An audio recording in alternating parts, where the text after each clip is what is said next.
현재 대한민국은 코스피 지수가 사상 처음 5천선을 돌파하면서 역사상 유례없는 시장을 맞이하고 있습니다. 최근 시장이 조금 흔들리긴 했지만 삼성전자, SK하이닉스, 현대차를 필두로 그동안 저평가되어 있던 대형주가 올라오고 있는 가운데 아직까지 올라오지 못하고 소외되어 있는 종목들도 있는 상황이에요. 그래서 과연 이러한 상승장이 언제까지 갈 것인가, 그리고 내 종목은 언제쯤 올라올 수 있는지 이번 영상을 통해서 알아보도록 하겠습니다. 먼저 역대급 지수인 코스피 5천까지 끌어올린 주요 요인을 알아볼 건데요. 전문가들은 크게 5가지로 보고 있어요. 첫째, 반도체 슈퍼사이클, 삼성전자, SK하이닉스를 중심으로 AI 서버와 HPC 수요가 폭발하면서 기업 이익이 크게 증가했습니다. 이로 인해 코스피 전체 이익 기반이 강화됐고요. 둘째, 외국인 자금 대규모 유입입니다. 25년 12월에만 약 3.5조, 그리고 26년 1월에는 2.7조 규모로 총 6조 원 규모의 순매수가 이루어졌습니다. 원달러 환율이 1470원대에서 1440원대로 하락하며 매수 매력이 높아졌던 것 때문이죠. 셋째, 밸류업 정책과 코리아 디스카운트 해소입니다. PBR 1배 이하의 저평가 상태에서 지배구조 개선과 배당 확대 기대가 반영되면서 멀티플 리레이팅이 진행됐다라고 보고 있고요. 네 번째로 글로벌 환경 호조입니다. 미국 연준이 금리 인하 기대와 수출 중심 사이클 호황이 맞물리게 되면서 코스피의 레버리지 효과가 극대화됐습니다. 마지막 5번째로 MSCI 선진국 지수 편입, 이걸 꼽을 수 있는데요. 오랫동안 한국의 MSCI 선진국 지수 편입에 대한 이야기는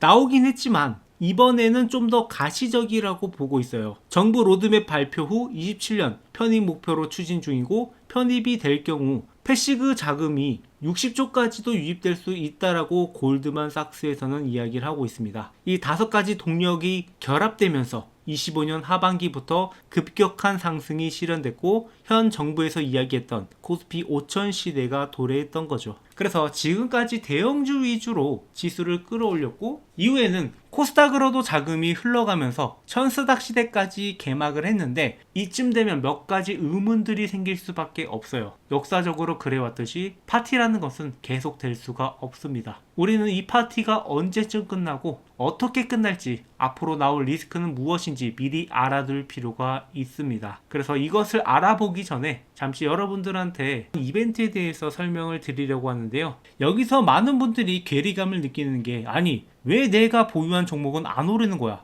이런 생각이 들 수밖에 없단 말이에요. 물론 여러분들이 선택한 모든 종목이 다 안 오르는 건 아니지만 일부는 오르는데 속 썩이는 종목들이 몇 개 있을 거예요. 이러한 종목들은 펀더멘탈이나 테마의 흐름을 볼 필요가 있는데, 여러분들이 고민되는 종목들은 대부분 지금의 테마에서 소외되거나 혹은 테마와 연관이 있어도 대장주가 아닐 가능성이 높습니다. 여러분들의 그 종목들 도대체 언제쯤 올라올까 좀 더 객관적으로 알고 싶은 분들이 상당히 많으실 텐데, 이 시점에서 반드시 재진단을 받아봐야 돼요. 만약 나중에 하락장이 오게 될 경우 그 종목들은 더 큰 위험에 빠질 수도 있기 때문이죠. 이런 상승장에도 안 오른 종목이 하락장이 오면 어떻게 될까요? 많은 분들이 자신의 종목이 잠재력 있는 종목이라고 생각하지만 실상은 다른 경우가 굉장히 많아요. 그래서 긴급 진단을 통해 이게 저평가된 종목인지 아니면 버려야 하는 종목인지 판단할 필요가 있다는 거죠. 그리고 아직 올라가지 않은 진짜 잠재력이 있는 종목들을 여러분들의 포트폴리오에 추가를 해야 됩니다. 그동안 저희 채널에서 영상을 찍어왔던 종목들을 보시면 아시겠지만, 올라가기 전에 미리 여러분들께 매수 타점과 목표가까지 모두 투명하게 공개해드리고 있었고, 이제는 이벤트에 참여하신 분들한테 이러한 종목들을 볼 수 있게 모두 공유를 드리려고 해요. 영상으로 올리지 못하는 종목들도 안내를 해드릴 거고, 올해만큼은 제대로 된 수익을 보고자 여러분들한테 이런 이벤트들을 준비했습니다. 자, 이벤트 참여는 간단합니다. 이렇게 영상 설명란이나 댓글란에 있는 이 링크를 눌러보시면 이렇게 이벤트에 참여할 수 있는 설문지가 보이고, 여기서 구독을 완료하신 분들은 이렇게 구독 완료라고 남겨주신 다음에 필요하신 것들이 있으면은 그 부분에 대해서 클릭을 해주시면 됩니다. 둘 다 받아가실 수도 있으니까 필요하신 분들은 이렇게 말씀을 주시고요. 그리고 여러분들이 진짜 고민되는 종목들, 이러한 종목들을 남겨주시면 여기에 대해서 안내를 해드릴 테니까 이런 내용들을 모두 작성하신 다음에 제출 버튼까지 눌러주시면 되겠습니다. 다시 본론으로 돌아와서 앞으로 대한민국 증시에 다가올 리스크가 무엇일까? 그 첫 번째는 환율 변동과 금리 환경 변화입니다. 그동안 환율이 많이 올라가면서 원화의 가치가 떨어지게 되고 1470원대까지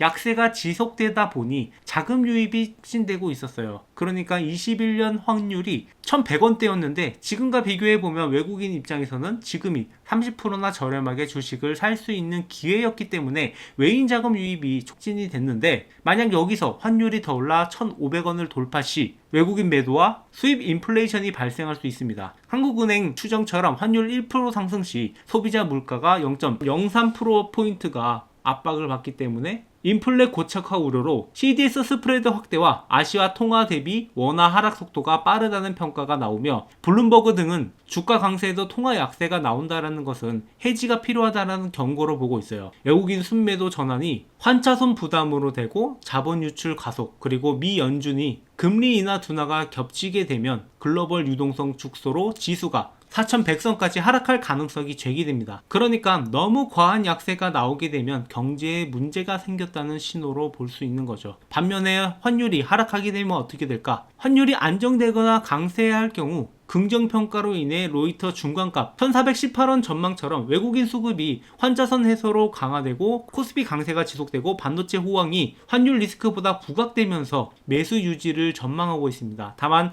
NH 퓨처스처럼 성장 자극 없인 하락 압력이 제한적이라고 보고 있는 시각도 있어요. 환율이 그동안 코스피 상승의 엔진이었던 만큼 변동성 확대 시 하락장 트리거가 될 가능성이 높습니다. 다음으로 두 번째 리스크로 통상 리스크인데, 트럼프 행정부의 관세 강화 정책이 중국과 EU를 대상으로 확대되면 한국의 반도체와 자동차 수출이 타격을 받을 전망입니다. 예를 들어 대중 수출이 15% 감소하게 되면서 삼성 하이닉스의 이익이 감소할 가능성이 있고, 미중 갈등 격화로 HBM 가격이 하락될 경우 슈퍼사이클이 조기 종료될 가능성도 있습니다. 그리고 세 번째, 반도체 섹터 집중 리스크입니다. 코스피의 40%가 상위 반도체 종목에 의존하고 있어 글로벌 AI 수요 둔화나 실적 미달 시 지수 전체가 10%에서 20% 조정할 여지가 큽니다. 현재 시총상위 10개 종목 중 반도체가 40%를 차지하는데, 엔비디아가 실적 부진이 나왔다고 할 경우 시장은 또다시 AI 거품론에 주목하게 되며 연쇄 반응으로 지수 전체가 내려갈 가능성이 있다라는 거죠. 그리고 네 번째, 국내 정책 리스크인데, 노동 관련 법안 강화와 지배구조 규제가 기업 투자를 위축시킬 수 있으며 이는 밸류업 효과를 상쇄할 가능성이 있습니다. 현재 노란봉투법으로 인해 임금 상승이 될 경우에는 기업의 ROE가 감소하게 되고 투자가 위축되며 외인들의 유입이 줄어들 가능성도 생기게 됩니다. 그리고 다섯 번째로 MSCI 선진국 지수 편입 지연입니다. 기대 유입 자금이 최대 60조 원 규모나 될 정도로 많은 기대감을 갖고 있는 상황에서 28년까지 외환시장이 24시간 개방 등 조건이 미충족돼서 지연된다라고 하면은 실망 매물이 나올 가능성이 굉장히 높단 말이에요. 종합적으로 이 상반기 상승 동력이 유지될 가능성이 높으나 리스크 요인들이 살펴볼 필요가 있는 거죠. 따라서 추후 반도체 실적에 대한 이슈나 국내외 정책 관련된 소식, 금리의 변동 등 우리의 자산을 지키기 위해서는